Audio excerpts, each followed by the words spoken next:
Assalamualaikum warahmatullahi wabarakatuh.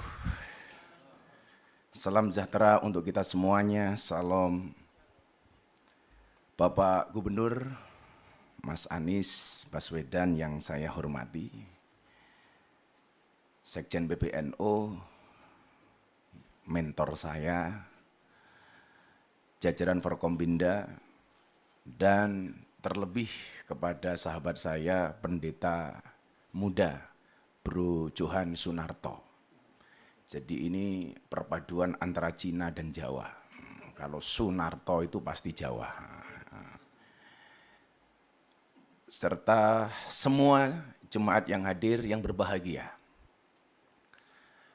Saya ditakdirkan oleh Allah untuk menjadi seseorang yang benar-benar harus memahami makna kebinekaan. Pondok pesantren saya ditakdirkan oleh Allah berada di lingkungan teman-teman Nasrani. 60% tetangga saya adalah Katolik. Selatan rumah saya rumah pendeta, utara saya kuburan. Dan alhamdulillah seumur hidup saya tidak pernah bertengkar dengan tetangga utara saya. Saat itu saya memahami bahwa Indonesia ini adalah rumah besar. Di dalam rumah besar yang namanya Indonesia ini terdapat 6 kamar. Ada kamar Islam, kamar Kristen, Katolik, Hindu, Buddha, dan Konghucu. Saya meyakini selama orang Indonesia kembali ke kamarnya masing-masing, maka tidak akan pernah terjadi masalah. Yang menjadi masalah adalah ketika kembali ke kamarnya orang lain, tidur di kamarnya orang lain, ngiler bahkan ngompol di kamarnya orang lain. Maka begitu indahnya Indonesia menata kerukunan ini dengan luar biasa ketika kemudian menerbitkan identitas kita masing-masing. Anda yang beragama Islam dengan KTP Islam. Maka dulu Mas Anies ada usulan kolom agama dalam KTP dihapus saja.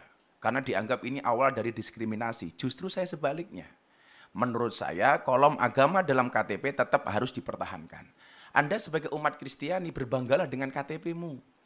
Dengan Kristianinya. Anda yang beragama Islam, berbanggalah dengan KTP yang beragama Islam. Maka saya menolak tegas kalau kolom agama dalam KTP dihapus. Tapi kalau yang dihapus kolom kawin atau belum kawin, saya setuju. Jadi kan bujang terus Pak. Pak Kapolres setuju ini pasti.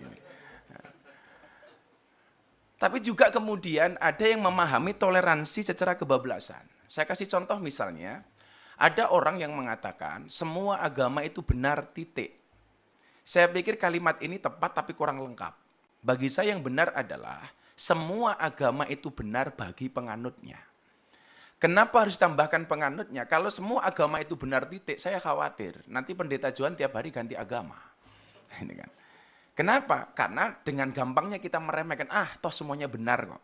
Maka kalimat yang menurut saya diksi yang paling tepat adalah semua agama itu benar bagi penganutnya. Bagi pendeta Johan harus mengatakan bahwa agama yang saya yakini adalah yang paling benar. Tetapi bukan berarti kita diperbolehkan untuk menyalahkan agama orang lain. Makanya kemudian di dalam surat Al-An'am, dalam Al-Quran, Allah Subhanahu wa Ta'ala berfirman, dan janganlah kamu memaki sesembahan selain Allah, karena mereka nanti akan memaki Allah dengan melampaui batas tanpa pengetahuan.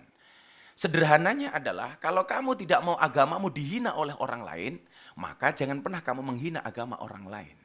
Bahkan Rasulullah pernah mengatakan, mau enggak orang tua kamu dihina? Mana mungkin wahai Rasul, kami menghina orang tua kami. Apa jawaban Rasulullah? Kalau kamu tidak mau orang tua kamu dihina oleh orang lain, maka jangan sekali-kali kamu menghina orang tua orang lain. Maka saya selalu sampaikan, kalau orang Indonesia tidak bisa akur gara-gara beda agama, kalah dengan burung. Burung itu punya agama tapi bisa akur. Agamanya burung itu ada 2 Mas Anies. Kalau enggak Kristen, Islam.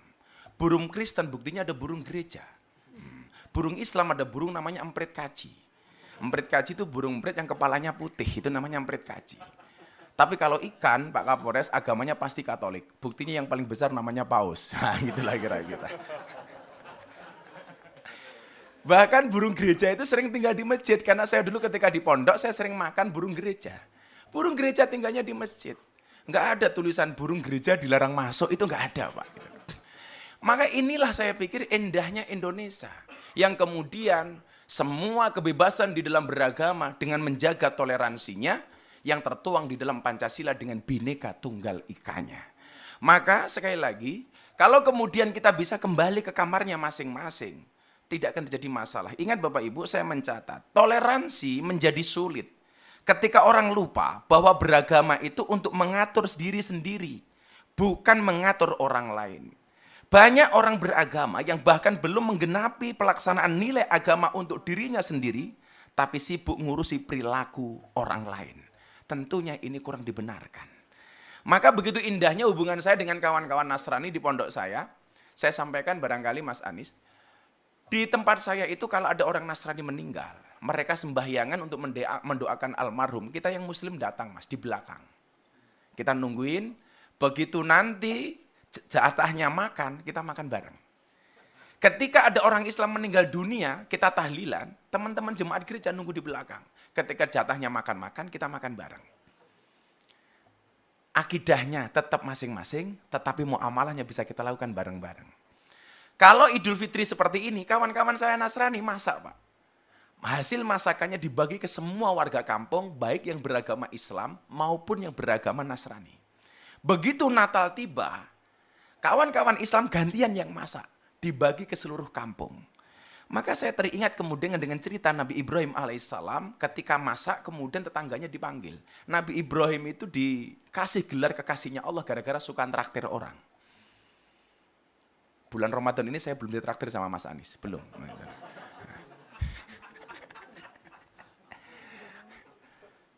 Nah, ketika makanan itu sudah ready sedia, Nabi Ibrahim memanggil seluruh tetangganya.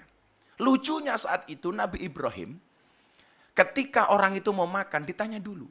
Kamu nyembah siapa? Sesembahan kita sama Ibrahim, yuk kamu makan. Kamu nyembah siapa? Sesembahan kita sama Ibrahim, yuk kita makan. Sampai satu ketika, ada miss. Nabi Ibrahim bertanya, kamu nyembah siapa? Sorry Ibrahim, sesembahan kita beda. Aku menyembah yang lain, kamu menyembah Tuhanmu. Jawaban Ibrahim saat itu adalah, sorry kamu gak usah makan dulu. Kenapa? Sesembahan kita beda. Saat itu kemudian Nabi Ibrahim langsung ditegur oleh Allah. Ibrahim, kenapa dia nggak dikasih makan? Tuhan, sesembahan dia beda dengan sesembahanku. Apa jawaban Allah saat itu? Ibrahim, orang yang nyembah aku dan tidak nyembah aku, semuanya adalah hambaku. Yang nyembah aku kasih rizki. Yang tidak menyembah aku kasih rizki. Lah kamu loh Ibrahim, ngasih makan sekali kok kebanyakan syarat. Akhirnya orang itu dipanggil oleh Ibrahim, kemudian dikasih makan. Begitu indahnya kemudian Tuhan mengajarkan kepada kita kepada toleransi. Maka kemudian konsepnya adalah, dalam bahasa agama Islam, famang sya'afal yu'min, famang sya'afal yakfur. Anda mau beriman, berimanlah. Enggak ya urusan kamu. Di dalam toleransi, sebagaimana ayat yang kita pahami, lakum dinukum waliyatin. Untukmu agamamu dan untukku agamaku. Pak Johan, satu saat Anda datang ke pondok saya. Kalau saya pengajian di pondok, Pak, yang datang 10.000 sampai 15.000. Itu artinya apa? Saya harus menyiapkan konsumsi 15.000 untuk jamaah. Dan bapak-bapak jemaat tahu, siapakah yang membantu istri saya untuk masak? Kawan-kawan Nasrani. Siapakah yang bantu parkir? Muda-mudi Katolik. Maka kemudian banyak pejabat yang datang ke tempat saya, kecuali satu, Mas Anies, kepending waktu itu. Maka yang lucu adalah ketika teman saya pendeta di Jogja, Gus, di depan pondok ada kolam ya? Ada bro, kenapa? Boleh nggak saya mancing? Oh boleh. Akhirnya pendeta datang ke pondok saya, mancing di kolam depan pondok saya. Begitu masuk ke kolam renang, ke sawah, pendetanya bilang, Gus sorry, kaki saya korengan. Terus gimana bro? Pak pendeta gimana? Nggak boleh kena air, mbok tolong saya digendong. Akhirnya pendetanya saya gendong. Begitu saya gendong, pendetanya bilang, baru hari ini ada pendeta bisa naik haji. Kan saya haji, Pak. Inilah. Akhirnya pendetanya saya lempar ke air. Biur, pendetanya protes. Gus, kenapa saya dilempar ke air? Sorry pendeta, baru hari ini ada pendeta dibaptis sama Pak Haji. Saya bilang gitu.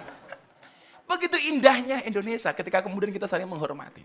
Saya meyakini akidah memang tidak bisa kita campur. Tetapi ketika persoalan kebangsaan, persoalan kenegaraan, kita punya visi yang sama. Dengan berideologikan Pancasila, inilah konsep yang dibuat oleh founding fathers kita. Barangkali untuk mengakhiri ini, Pak Gubernur, Pak Pendeta, dan semuanya, saya sampaikan, di saat aku menggenggam tasbihku, dan kamu menggenggam salibmu. Di saat aku beribadah ke Istiqlal, namun engkau ke katedral. Di saat bioku tertulis Allah Subhanahu wa taala dan biomu tertulis Yesus Kristus. Di saat aku mengucap assalamualaikum dan kamu mengucap salam. Di saat aku mengeja Al-Qur'an dan kamu mengeja Alkitabmu. Kita berbeda saat memanggil nama Tuhan. Tentang aku yang menengadakan tangan dan kau yang melipatkan tangan saat berdoa. Aku, kamu, kita. Bukan istiqlal dan katedral yang ditakdirkan berdiri berhadapan dengan perbedaan namun tetap harmonis. Andai saja mereka memiliki nyawa, apa tidak mungkin mereka saling mencintai dan menghormati antara satu dan yang lainnya. Terima kasih. Salam. Assalamualaikum warahmatullahi wabarakatuh.